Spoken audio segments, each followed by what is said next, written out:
नमस्कार दोस्तों। इस वीडियो में आपको ये बताऊंगा कि अगर कोई भी बैंक या एनबीएफसी आपके ऊपर कोई लीगल केस कर देती है क्योंकि आप उसका पैसा नहीं दे पाते हो, किसी कारण से उसकी ईएमआई नहीं भर पाते हो, तो ऐसे में आपको क्या करना चाहिए? कि आपको एडवोकेट हायर करना चाहिए? कि आपको उनके किए हुए केस, जहां उन्होंने केस कर रखा है, उस कोर्ट में आपको आपकी हियरिंग पे जाना चाहिए या नहीं जाना चाहिए? इन सभी जानकारियों को आपको मैं इस वीडियो में दूंगा। एक्चुअली मेरे ऊपर पूना वाला फिनकॉप ने सेक्शन 25 के तहत केस किया था। मैंने उनसे 2024 में लगभग 65,000 रुपये का लोन लिया था, जिसमें से मैंने शुरू में उनकी 5 ईएमआई पे करी थी। लेकिन बाद में मल्टीपल ड्यूज़ एंड थोड़ा बिजनेस में दिक्कत की वजह से मैं उनका पैसा आगे नहीं दे पाया था। तो उन्होंने मेरे ऊपर सेक्शन 25 के तहत ईसीएस बाउंस का केस कर दिया था। तो जब उन्होंने केस किया था तो सबसे पहले जब मेरी ईएमआई बाउंस होना स्टार्ट हुई थी, 3-4 ईएमआई बाउंस होने के बाद में सबसे पहले उन्होंने मेरे पास में एक डिमांड नोटिस भेजी। देन आफ्टर दैट उन्होंने मेरे पास एक रिकॉल नोटिस भेजी। इन सभी नोटिस को भेजने के बाद में जब मैं नहीं कोई रिस्पॉन्स इतना कर पाया, तो उसके बाद में उन्होंने मेरे पास रिकवरी एजेंट्स की विज़िट करना चालू कराया। उनके रिकवरी एजेंट्स मेरे घर पे आए, उनसे मेरी बातचीत हुई।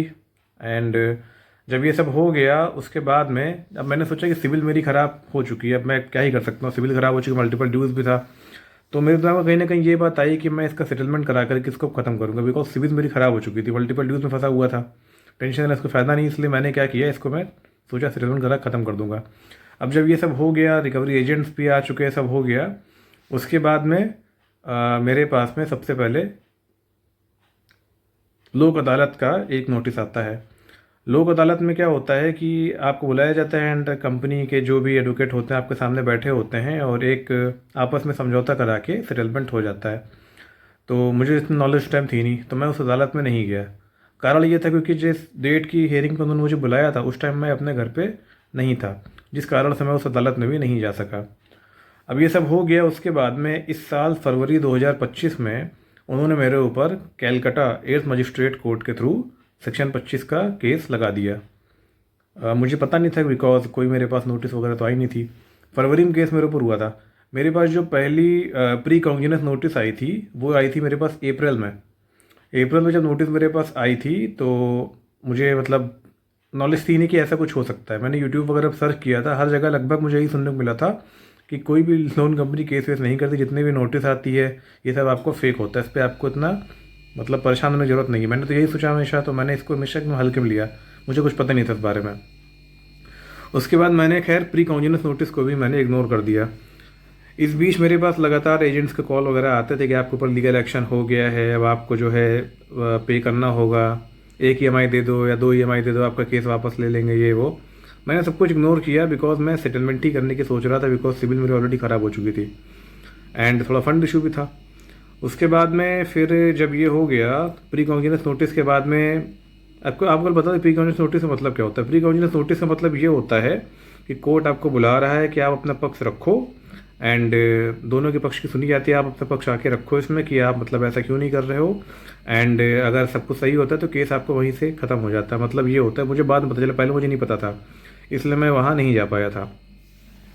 अब जब प्री कॉन्जिनेंस नोटिस आ गई है उसके बाद मेरे पास सम्मन्स आना स्टार्ट हो गए। सम्मन मतलब ये होता है कोर्ट अब आपको बुला रहा है कि आपके खिलाफ मुकदमा दायर हो चुका है, एक्शन लिया जा चुका है, अब आप कोर्ट में आइए एंड अपना पक्ष रखिए, अपनी हियरिंग पे आइए और दोनों पार्टीज अपना, उनके एडवोकेट होते हैं, आप भी अपना एडवोकेट करिए, आइए और अपना पक्ष रखिए। तो मैंने सम्मन्स को भी इग्नोर कर दिया। एक ही सम्मन मेरे पास आया था, उसके बाद तो आए भी नहीं। सम्मन के बाद में मेरे पास में फिर सीधे वारंट इशू हो गया। ठीक है, वारंट इशू जब हो गया तो एक ऑफिसर मेरे पास में वारंट लेकर के घर पे आया। इत्तेफाक से मैं उस दिन घर पे नहीं था, तो मेरी कॉल फोन से बात हुई। ठीक है, कॉल फोन से बात हुई, तो जो भी बात हुई अब खुल के क्या ही बताएं आपको, कॉल फोन से बात हुई। उसके बाद में ये सब जब हुआ तो मैंने फिर यूट्यूब पे काफ़ी सब कुछ सर्च किया। मैंने सोचा कि लो देखते क्या है। यूट्यूब पे भी बात हुई, बहुत सारे मतलब यूट्यूबर्स से बात हुई, तो सभी लोगों ने लगभग यही सलाह दी कि अब आपके ऊपर वारंट इशू हो गया है, अब आपको जाना होगा और आप अपनी बेल करानी होगी और आपको केस आगे देखना होगा। ठीक है, लेकिन किसी ने मुझे ये सलाह नहीं दी कि आप जो है इसका सेटलमेंट करा लो। किसी ने नहीं कहा, सबने ये कहा पहले आपको बेल करानी है, फिर आपका आगे जो कुछ होगा सो होगा। लेकिन मैंने किसी की बात नहीं मानी, मैंने सीधे कंपनी से बात करी। कंपनी जब मैंने बात करी तो कंपनी को मैंने ये कहा सीधे कि सर मैं सेटलमेंट करना चाहता हूँ, बताइए कितने में होगा। तो काफ़ी नेगोशिएशन हुआ लेकिन अब चूँकि लीगल में आ चुके थे इसलिए प्रेशर था मेरे ऊपर, तो कंपनी ने बहुत ज़्यादा नेगोशिएट नहीं किया। मेरा 5 EMI मैंने भरी थी। 5 EMI भरने के बाद में मेरे ऊपर जो आउटस्टैंडिंग लोन अमाउंट प्रिंसिपल जो था वो 55,000 का था प्रिंसिपल, लेकिन कंपनी ने चार्जेस दुनिया भर के लगा करके तो 80,000 तक के बना दिया था चार्जेस लगा करके। लेकिन प्रिंसिपल पे ही होता है। मुझे ये भी बात नहीं पता थी उस टाइम कि प्रिंसिपल पे सेटलमेंट होता है। तो मैंने सेटलमेंट उस टाइम 22,000 पे मैंने करा लिया। 11,000 के 2 पार्ट्स में सेटलमेंट इसका हुआ और मैंने करा के इसको मतलब दे दिया इसको। अब इसको देने के बाद में लगभग मैंने अभी 25 अक्टूबर को सेटलमेंट इसका कंप्लीट किया है एंड अभी 8 तारीख को मेरा केस यहाँ डिस्पोज हो गया। तो इस वीडियो को बनाने का मतलब ये होता है कि देखिए, दुनिया में हर इंसान आपके डर का फ़ायदा उठाता है, ठीक है। ने मुझे अभी तक ये नहीं बताया कि आप सेटलमेंट कर लो, केस आपका ऑटोमेटिक डिस्पोज हो जाएगा। सबने मुझे यही सलाह दी कि आपको एक बार वहाँ जाना पड़ेगा, ठीक, आपको वहाँ एक बार जाना पड़ेगा, आपको वहाँ जाके बेल करानी पड़ेगी। भाई जब मैं सेटलमेंट कर रहा हूँ, जिस चीज़ के पीछे केस हुआ है, जब वो मैटर ही क्लोज हो रहा है, तो किस बात की बेल में कराऊँ जा करके वहाँ पे। मैं यहाँ लखनऊ का रहने वाला हूँ, कलकत्ता मेरे घर से लगभग 1200 किलोमीटर दूर है। अब वहाँ मतलब मैं सेटलमेंट का पैसा भी अलग से बाद में दूँ, पहले एडवोकेट की फ़ीस दे के मैं बेल कराऊँ, बेल कराने के बाद में मैं हियरिंग पे जाऊँ, उसके बाद जाके सेटलमेंट मेरा होगा, ठीक है। तो ये सब चीज़ें हैं। तो कुल मिला मतलब कहने का ये, इंसान हमेशा आपके डर का फ़ायदा उठाता है। आपको करना कुछ नहीं है, आप सिर्फ़ और सिर्फ सेटलमेंट पे जाओ, केस जो चल रहा है उसको चलने दो, ठीक है।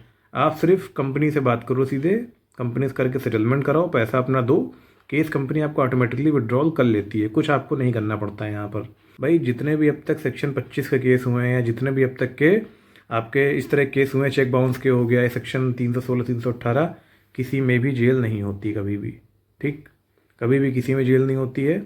कंपनी के आपसे कोई पर्सनल दुश्मनी कभी नहीं होती है। कंपनी सिर्फ आपसे अपना पैसा लेना चाहती है, पैसा लेने के लिए ही वो आपके ऊपर केस करती है और उसका आपसे कोई मतलब नहीं है।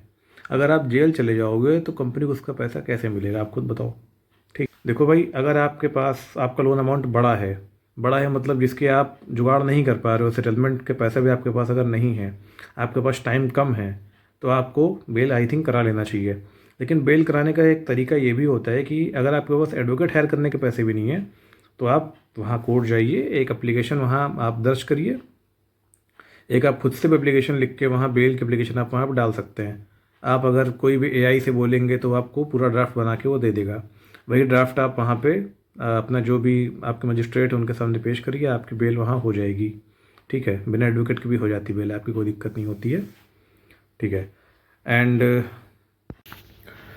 और एक बात आपको बताऊं, अगर जैसे आप बेल नहीं भी कराते हो, वहाँ जाके आप न्यूट्रल बैठे रहते हो, कुछ नहीं करते हो, तब भी क्या होता है कि आपके ऊपर वारंट बार बार इशू होता रहेगा, पुलिस बार बार आपके घर आती रहेगी। इससे ज़्यादा और आपका कुछ फ़िलहाल तो नहीं होता है ना। पुलिस वाले आपको पकड़ करके इतनी जल्दी वहाँ नहीं ले जाते हैं। आपका जो वारंट होता है वो एग्जीक्यूट होता रहेगा, रिटर्न होता रहता है। मैंने ऐसे ई कोर्ट की वेबसाइट पर जाके बहुत से केस ऐसे मैंने देखे हैं जिसमें कम से कम एक एक्यूज्ड का लगभग 20 से 22 बार वारंट निकला होता है, बाद में रिटर्न हो जाता है। तो यही चला करता है। लेकिन भाई अब हर बार अब हर 2-3 महीने वारंट आपका निकल रहा है, पुलिस बार बार आ रही है, ये भी अच्छा नहीं लगता है ना। इसलिए बेटर होगा कि आप बेल करा लो, वरना फिर ज़्यादा से ज़्यादा यही होता है कि पुलिस आपके घर बार बार आती रहती है, इससे ज़्यादा और कुछ नहीं होता है, ठीक है। अब आप यहाँ रहते हो लखनऊ में, है ना, और कहीं पर रहते हो आप, और आपका केस हुआ है कलकत्ता में या पुणे में, ज़्यादातर तो कलकत्ता में ही होता है। कलकत्ता में केस आपका जो होता है, कलकत्ता एक ऐसा स्टेट है कि आप कहीं पे भी बैठे हो, वो हमेशा आपसे लगभग 1000 किलोमीटर दूर के डिस्टेंस पे ही ज़्यादातर रहता है वो, ठीक है। इस तरह आपके केस किए जाते हैं आपके ऊपर प्रेशर बनाने के लिए कि आपसे वो दूर ही रहते हैं, मतलब ताकि आपके ऊपर थोड़ा प्रेशर बने, आपके अंदर कन्फ्यूजन रहे और आप इनका पैसा दे दो। तो ये सब चीज़ें हैं, मतलब इतना मेंटली प्रेशर आपको दे दिया जाता है कि आप सोच ही नहीं पाते हो करना क्या है। आप ज़्यादा सेटलमेंट कर लोगे, पैसा उनका आप दे दोगे। तो कुल मिला के भैया कुछ नहीं होता है, ज़्यादा से ज़्यादा यही होता है। सबसे पहली बात तो ये बताऊँ, आपके पास नोटिस आएगा, आपके ऊपर जितनी भी नोटिस आती है, कई बार तो नोटिस फेक आती है ना। मतलब कह सकते हैं कि 90% तक की नोटिस आपकी फ़ेक ही आती है। आपके ऊपर केस हुआ है, आप ये बात तब मानो जब आपके पास प्री कॉन्ग्निजेंस नोटिस आ जाए, उसमें केस नंबर लिखा होता है, आप उस केस नंबर को डाल के आप सर्च कर सकते हो सच में केस हुआ है कि नहीं हुआ है। अगर आपका ऑनलाइन ई कोर्ट पे केस दिखा रहा है, तब आप मानो आपके ऊपर केस हुआ है, ठीक है। और केस हो भी गया तो जैसा मैंने आपको बताया, कुछ इसमें मतलब उस तरह का नहीं होता है। आप कंपनी से सीधे बात करो, सेटलमेंट पे जाओ, सेटलमेंट कर लो, फिर ना आपको कहीं बेल कराने की ज़रूरत है, ना आपको कोई एडवोकेट हायर करने की ज़रूरत है, कुछ ज़रूरत नहीं है, सिर्फ आप कंपनी वर्कर की सेटलमेंट कराओ, ठीक है। और एक बात बताऊँ, जब आप सेटलमेंट कराते हो एक खास बात ध्यान ये रखो कि आपको सेटलमेंट कराने के बाद कंपनी एक लेटर प्रोवाइड करती है। वैसे तो कंपनी लेटर में खुद ही मेंशन कर देती है कि आपका जब सेटलमेंट हो जाएगा तो वो केस अपना वापस कर लेगी, बट फिर भी जब आप सेटलमेंट कराते हो तो आप कलेक्शन टीम के थ्रू कराओगे सेटलमेंट आप, तो कलेक्शन टीम को आप पहले ये बात बोल दो कि आप जो भी सेटलमेंट लेटर मुझे दोगे उस लेटर में एक पॉइंट मेंशन कर देना कि जब सेटलमेंट ये हो जाएगा तो कंपनी अपना केस पूरा पूरा विड्रॉल वो कर लेगी। आप ये बात एक बार बोल देना उनसे। अब जब लेटर पे लिख के आ गया कंपनी केस विड्रॉल कर लेगी तो कंपनी भी इसके लिए बॉन्ड हो जाती है कि उसको विड्रॉल करना पड़ेगा, ठीक है। ये आपके लिए प्लस पॉइंट एक हो जाता है। मैंने भी ये बात कही थी तो मेरे भी लेटर पे ये चीज़ लिखी हुई थी। तो इस तरह से केस मेरा विड्रॉल हो गया, अभी तो खैर ख़त्म हो चुका है, सेटलमेंट भी हो गया है, तो ठीक है, बस यही है। तो इस वीडियो बनाने का पर्पस यही था कि देखो डरने जैसा कुछ नहीं है, नॉलेज रखो पूरी, डरने जैसा कुछ नहीं है। मैंने तो बहुत कुछ यूट्यूब पे सर्च किया, कोई सही जानकारी नहीं देता। सबने कहा कि आपको केस हुआ, आपको बेल करानी पड़ेगी, आपको जाना पड़ेगा कोलकाता। कुछ ज़रूरत नहीं कहीं जाने की, ना बेल की ज़रूरत है, आप सिर्फ सेटलमेंट पे जाओ, है ना। और बहुत लोग आपको ये भी गुमराह करेंगे कि जो कंपनी है और जो कोर्ट है, कि कोर्ट एक अलग बॉडी है ना। आप कोर्ट पे आपका केस जा चुका है, अब कंपनी भी इसमें कुछ नहीं कर सकती है, अब कोर्ट की चलेगी। हाँ, बात सही है, कोर्ट की चलेगी, लेकिन भाई एक एक कंपनी के पास में लगभग मान के चलो 10,000 कस्टमर होते हैं, ठीक है। 10,000 कस्टमर में से लगभग मान के चलो 4-5 हज़ार डिफ़ॉल्ट कर जाते हैं एक कंपनी के पास, है ना। और जितने भी कोर्ट होते हैं कलकत्ता में, एक एक कोर्ट में अगर आप 2015 से लेके अभी तक के सर्च करो, है ना, तो आप कोई भी केस नंबर डालना, आपको उस नंबर पे एक केस आपको मिल जाएगा, ठीक है। मतलब अभी तक के अगर आप सर्च करोगे तो एक एक कोर्ट में लगभग लाखों केस आपके तरह पेंडिंग पड़े हैं। मतलब आप अकेले नहीं हो, आपके जैसे लाखों दसियों लाख केस उसमें पेंडिंग हमेशा पड़े रहते हैं। तो कोर्ट के पास भी इतना सरदर्द है भाई कि वो सिर्फ आपको लेकर नहीं बैठ सकती कोर्ट, उसको दसियों लाख केस देखने हैं। तो वो भी यही चाहती है कि आप केस जल्दी से जल्दी डिस्पोज हो, नंबर ऑफ़ केसेस कम हो, ठीक है, वो भी यही चाहती है।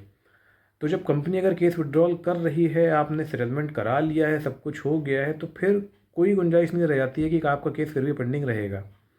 कोर्ट खुद चाहती है केस आपको जल्दी ख़त्म हो जाए, क्योंकि उसके पास आपके जैसे लाखों केस पड़े हुए हैं, आप अकेले नहीं हो। आप आज ही कोर्ट की वेबसाइट पर जाना, कैलकाटा वेस्ट बंगाल स्टेट्स आप उसमें डाल देना, केस स्टेटस जाके चेक करना, है ना, सन डालना। आप कोई भी मेट्रोपॉलिटन मजिस्ट्रेट ले लेना, 1 से लेके 16 तक के होते कोई भी आप ले लेना। उसको लेने के बाद में उसमें आप केस नंबर डालना, कोई भी केस नंबर डालने के बाद में जब आप चेक करोगे तो उसमें आपको दिखेगा हर केस नंबर पे आपको एक केस रजिस्टर्ड मिल जाएगा आपको उस पर, ठीक है। हर कई सारी कंपनी को उसमें केस आपको मिलेंगे। तो मतलब कहने का ये है कि आप अकेले नहीं हो, आपको जैसे लाखों पड़े हुए हैं। ना कोर्ट की इंडिविजुअल नज़र आपके ऊपर है, ना किसी कंपनी की नज़र इंडिविजुअली आपके ऊपर है, समझ रहे हो। आप जितनी जल्दी हो सके बस आप इसको हटा लो, वरना ज़्यादा से ज़्यादा कुछ नहीं होता है। आपके ऊपर बार बार वारंट इशू होगा, है ना, वारंट इशू होने के बाद बार बार पुलिस आपके पास आएगी, एग्जीक्यूट बहुत कम जान से कर दे, अदरवाइज़ नहीं करती है, और उसको रिटर्न कर देती है। यही आपके साथ बार बार होता रहेगा, पुलिस बार बार आएगी और एग्जीक्यूट रिटर्न करके आपका वारंट वापस कर देगी। यही चलता रहता है ज़्यादा से ज़्यादा आपके पास। लेकिन भाई अब वही बात है, मूड की बात है, किसी दिन शायद भाई उसका मूड हुआ कहीं आपको लेके चली भी जा सकती है। इसलिए जितनी जल्दी हो सके आप इसको विड्रॉल करा दो, केस सेटलमेंट कर लो, बस यही मेरा मतलब कहने का था। Thank you for watching this video. अगर आपको इसमें अच्छी जानकारी लगी तो उसको आप ज़्यादा से ज़्यादा शेयर कर दो, क्योंकि मुझे लगता है कि यूट्यूब पे अभी तक के इस तरह से खुल के बात किसी ने नहीं करी इस केस में होता क्या है, और मैं खुद ही एक्यूज रह चुका हूँ, इसलिए मैं आपको पूरी बात सही से बता चुका हूँ। अगर आपको इस वीडियो को देखने के बाद भी अभी भी कन्फ्यूजन अगर आपको रह गई है तो आप मुझे बताइए, कमेंट कीजिए, मैं आपको सेपरेटली उस पर वीडियो आपका बना दूंगा, ठीक है। Thank you.